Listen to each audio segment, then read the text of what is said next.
The Secret Zoo by Brian Chick. Chapter 9, The Secrets of the Chamber of Lights. Here comes one now. Noah had spotted a security guard strolling down the corridor. It was the same one he had seen in the Langer exhibit, the one with the red hair and fat lips. He held a set of keys tied to a long string, and as he walked, he swung them in the big circle. This is the guy who talked to me when I met Mr. Talltail. He's weird. Keep your eyes on him, Ellis said. The scouts were sitting on a bench in a theater that was less than 30 feet from the Chamber of Lights. The theater was a small room with 15 seats packed tightly together. The entrance of the theater was from the hallway leading to the Chamber of Lights. The wall that the room shared with the hallway was barely a wall, only 4 feet high. It merely sectioned off the room. In the front of the theater was a big television that played the same 10-minute video again and again. On the screen, a pair of cartoon frogs kept explaining how some tree frogs are ribbit poisonous and very ribbit deadly. The Action Scouts weren't interested in the poisonous tree frogs. They were sitting in the tiny theater because it kept them out of sight while offering a clear view of the Chamber of Lights. "What do you think he's going to do?" said Richie. "I don't know," Ellis said. "Just watch." The worker patrolled the length of the hall and turned back without glancing at the Chamber of Lights. He ambled past the theater and disappeared. "Well," Richie whispered, "he didn't even look at the chamber." "Just hold on," Ellis said as she checked her watch. "The zoo doesn't close for almost an hour, and we know how weird things get at closing time." The scouts waited. Hiding behind the short wall, they spied on people moving up and down the hallway. They waited, they watched, they listened to the goofy cartoon frogs spout out on and on the different ribbit kinds of frogs. At one point, a child entered the theater, took a seat, and hurried off quickly after growing bored with the video. A little later, a lady's voice projected through a loudspeaker. She announced in a rushed voice that the zoo would be closing in 10 minutes. "So please make your way to the exits. Thank you very much. Have a nice day. Please drive safely." Creepy Critters promptly emptied. The building fell silent except for the soft gurgle of bubbles and the occasional reptilian croak or hiss or rattle. "Better go," Richie said, "before the zoo closes and we get locked in." "No," Ellis said, disagreeing. "We stay." "We what?" "I have the feeling that we need to be here when the zoo closes and the employees think everyone's gone." "That's crazy," Richie said. "Stay past closing time? We could get in serious trouble, and I don't want." "She's right," Noah said. "We'll hide here for an hour. If nothing happens, we'll sneak out. It can't be too hard to get out of the zoo, right?" "Are you guys nuts? Our parents will be home by then. Have you lost your—" "Richie," Noah said, "it might mean finding my sister." Richie considered this. "Okay," he said at last. "We stay." The three children sat in the silence. A half hour passed. Nothing happened. Richie was about to say something when Ellis stuck out her hand and pinched his lips shut with her fingers. "Shh! Quiet!"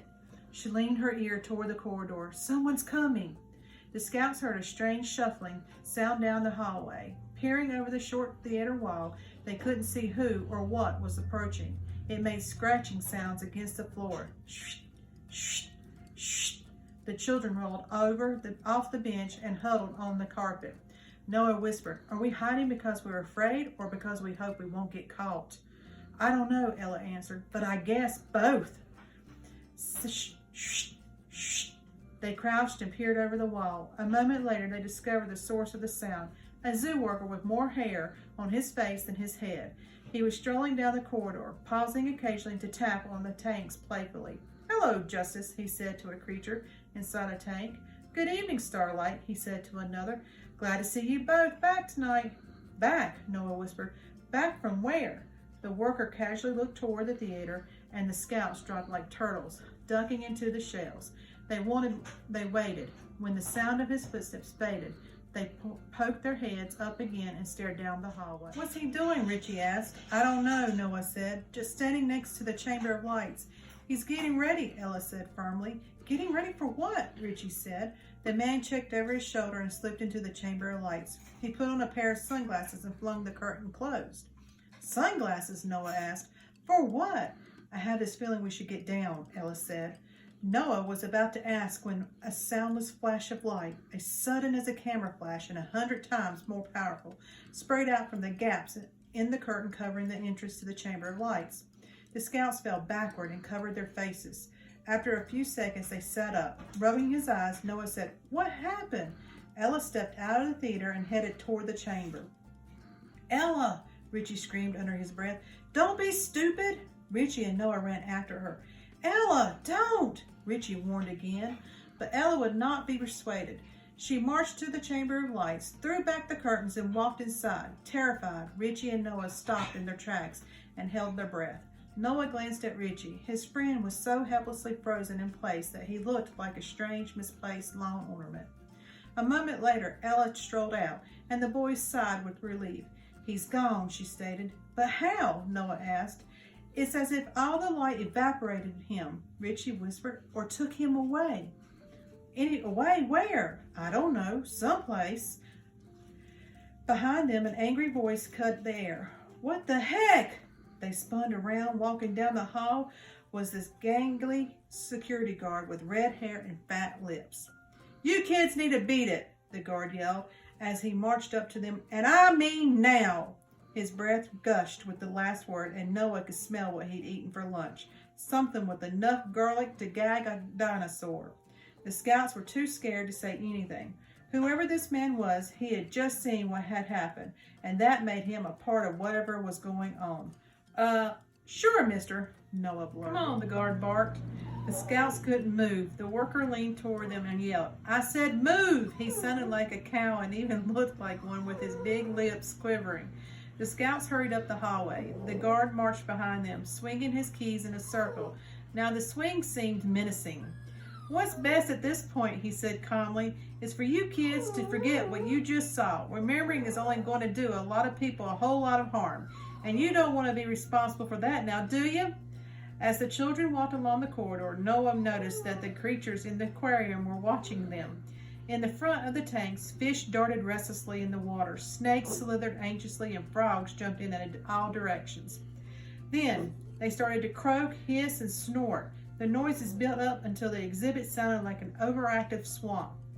"Don't worry about those creatures," the redhead guard said, raising his voice to be heard over the animal sounds. "Mister," Noah said. "Shut up, kid." "How do the animals know who we are?" "Shut up, and I mean it." The man sprayed Noah's neck. Ugh. "You kids have no idea what you're getting into. This is none of your business." Noah suddenly felt certain that the man behind him knew something about Megan and her disappearance. From the peculiar guard at the polar pool, to Megan's distrust of the zoo workers, to the behavior of the animals, to the guard who had just disappeared in the Chamber of Lights, too much implicated the zoo and its staff with the disappearance of his sister. Noah exploded with anger. He spun around and shouted, "Where's Megan?" "Where's who?" "Where's who? My sister. You know exactly who she is, and you know exactly how I can find her." He became more furious with every word. "Take me to her. Take me to her now." The guard's face turned white, probably more from shock than anything else. He grabbed a fistful of Noah's shirt and hissed, "Listen, brat. It's time for you and your—" "Let me go!" Noah struggled to break free, but only managed to entangle himself in his own shirt. "Let me go, I said." "Let go of him, you big jerk," Ella yelled. She kicked the guard in the shin. "Ow, you stupid kids!" With his free hand, the guard snatched a walkie-talkie off his hip. "Tank, come in, Tank. I got a code red in the Megan situation. Creepy critters requesting backup."